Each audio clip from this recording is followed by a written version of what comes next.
अच्छा भैया, हम लोकगीत विराह गायक राम सहाय कुशवाहा, जिला प्रयागराज, तहसील हंडिया, ग्राम सभा समोधीपुर के धरती से सभी भोजपुरी विराह श्रोता बंधुओं को मैं बार बार प्रणाम करता हूं। और एक गीत बाबा साहब का मिशन का गीत आप सबके बीच में मैं भेज रहा हूं। गीत अगर पसंद आए तो आप लोग लाइक सब्सक्राइब करेंगे, अपने छोटे भाई को प्यार दुलार देंगे, यही आप सबसे मेरा आशा है। गीत में कहना हो मार साहब, लिख कारया मरा भैले भारत संविधान हो कि बाबा साहब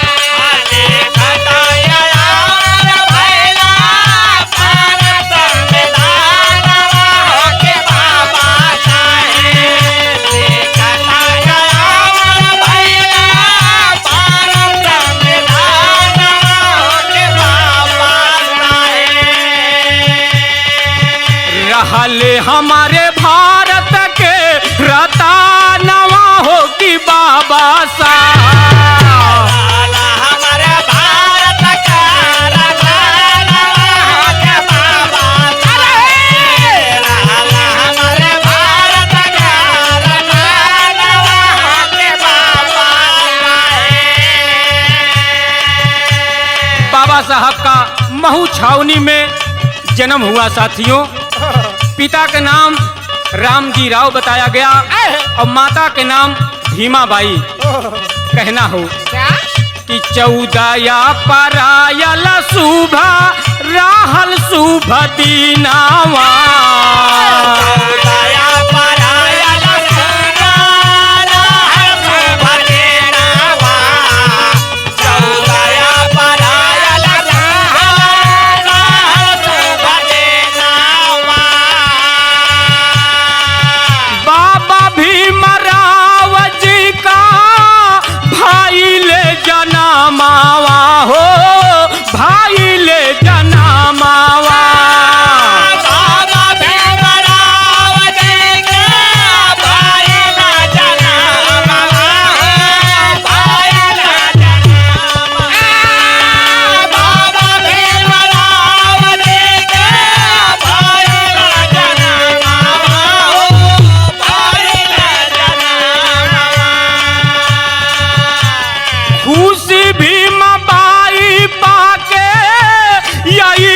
लहला नवा हो कि बाबा साहब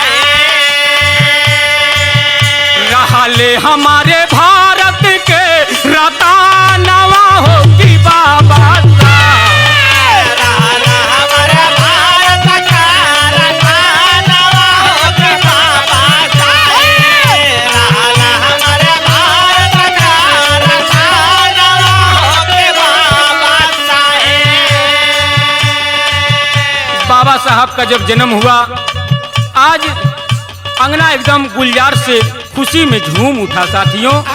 धीरे धीरे बाबा साहब जब 5 साल के हुए तो कॉलेज में जब पढ़ाई करने के लिए गए, उस समय छुआछूत का भेदभाव था साथियों। गीत में कहना हो, देशवा में रहली छुआ छूत कई बीमारियां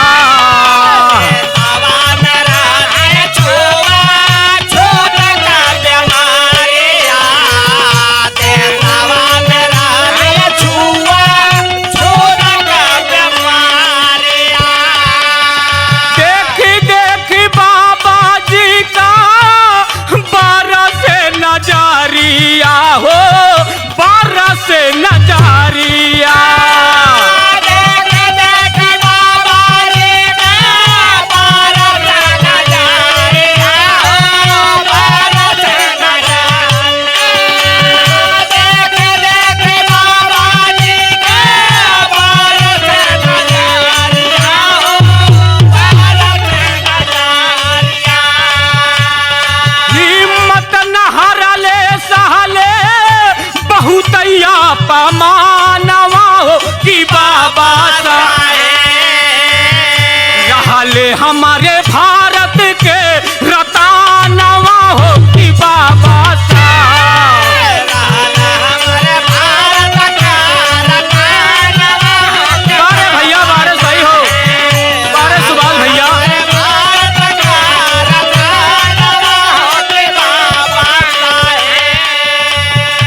बहुत ही कष्ट सह के बाबा साहब ने पढ़ाई की। बहुत बड़ा छुआछूत का भेदभाव था इस हिंदुस्तान में साथियों।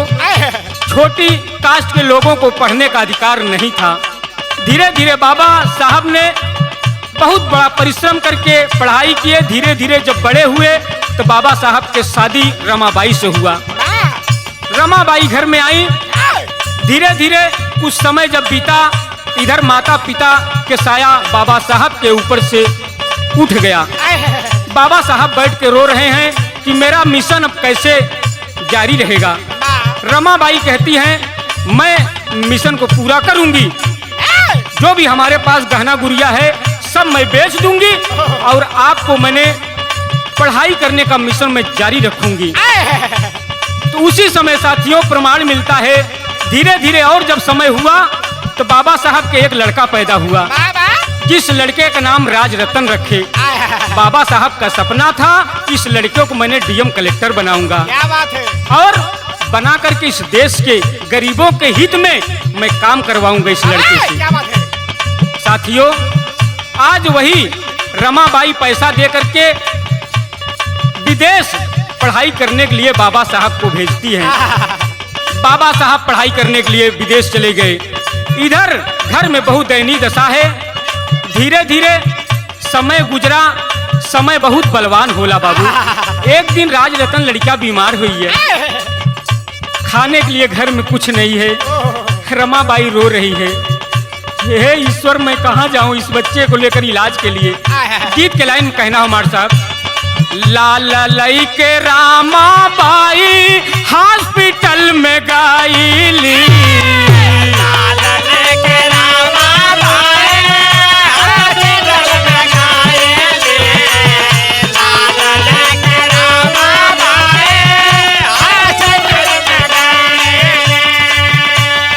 घर में पैसा नहीं है। रमाबाई पहुंचती है, डॉक्टर साहब के पैर पकड़ लेती हैं। साहब हमारे घर में पैसा नहीं है, हमरे बचवा की जिंदगी खतरे में बा, एकर इलाज कर दो साहब। पैर पकड़ के रमाबाई रो रही है। डॉक्टर कहता है जब भर पैसा नहीं दोगी तब भर इलाज नहीं होगा। रमाबाई कहती है दया कर दो साहब, दया कर दो, जो कुछ पैसा रहेगा मैं आपका सब चुकता कर दूंगी साहब। कहना हो साहब।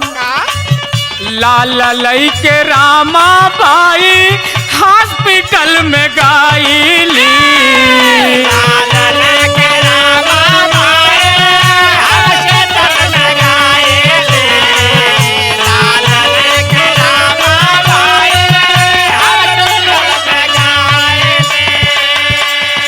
रोई रोई डॉक्टर से दुखवा सुनावाली हो, दुखवा सुनावाली।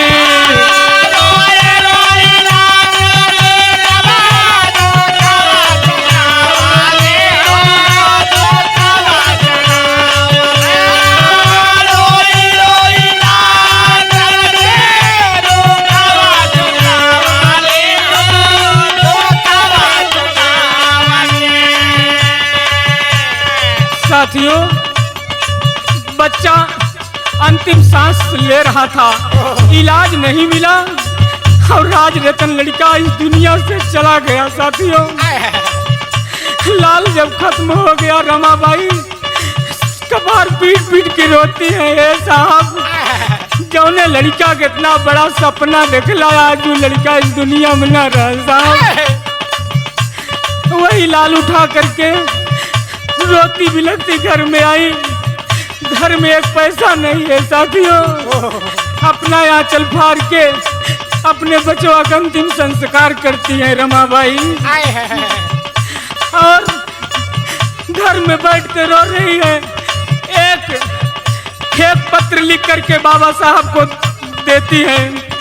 जब बाबा साहब कोलंबिया में जब पत्र पाए तो फूट फूट के रोने लगे कि ये रमाबाई मुझे माफ कर देना, मैं बच्चे का कसूरवार हूँ। आज शायद मैं घर में रहता तो मेरा बच्चा नहीं मरता। साथियों बाबा साहब ने कोलंबिया से अपने हिंदुस्तान में आए। भयल नाही लाज मारी गईले लाला नवा हो कि बाबा सा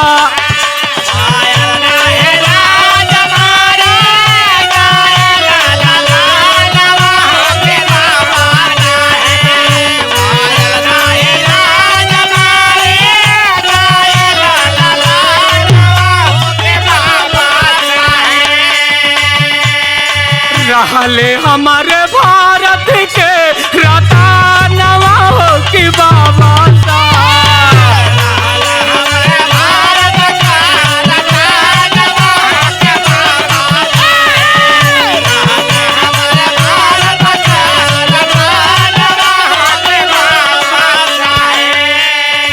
बाबा साहब कोलंबिया से अपने घर में आए। बाबा साहब फूट फूट के रोते हैं कि रमाबाई मुझे माफ कर दो। उसी समय बाबूजी हमारा देश गुलाम था, गुलामी की बेड़ी में भारत माँ जकड़ी हुई करा रही थी। हमारे देश के वीरों ने इस देश को आजाद कराए। जब मेरा देश आजाद हो गया तो यही गोरे लोग सवाल किए कि आप लोग देश कैसे चलाएंगे। तो उसी समय महात्मा गांधी, पंडित जवाहरलाल नेहरू और जिन्ना साहब सबको बुला करके मीटिंग किए कि जब तक आप संविधान बना के नहीं देंगे तब तक मैं देश छोड़ के नहीं जाऊंगा। तो वही बाबूजी बाबा साहब के पास आए। बाबा साहब ने संविधान लिख करके दिए। आज बाबा साहब के संविधान पे पूरा देश चल रहा है साथी। 6 दिसंबर 1956 को बाबा साहब इस धरती को अलविदा हुए। अंतिम लाइन में कहना हो, क्या बात है। 1956 बाबा छोड़ा ले जहानावा,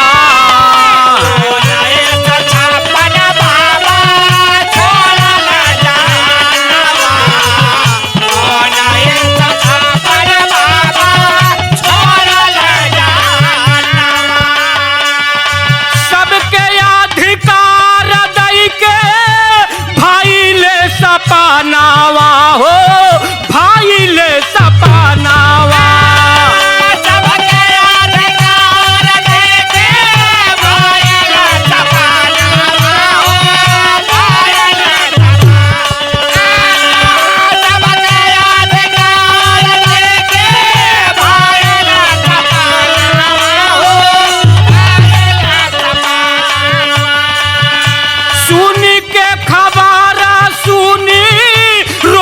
हिंदुस्तानवा हो कि बाबा रहले हमारे भारत के रतनवा हो कि बाबा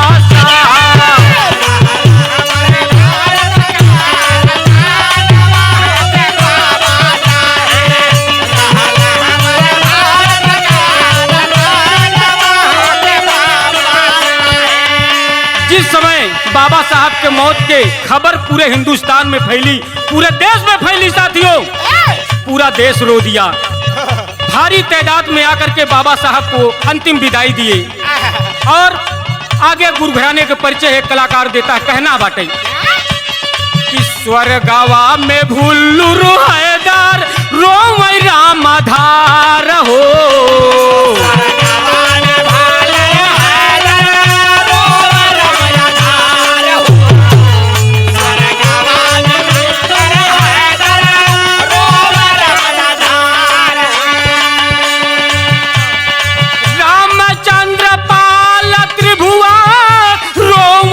सुगार हो, रोमैया सुगार हो।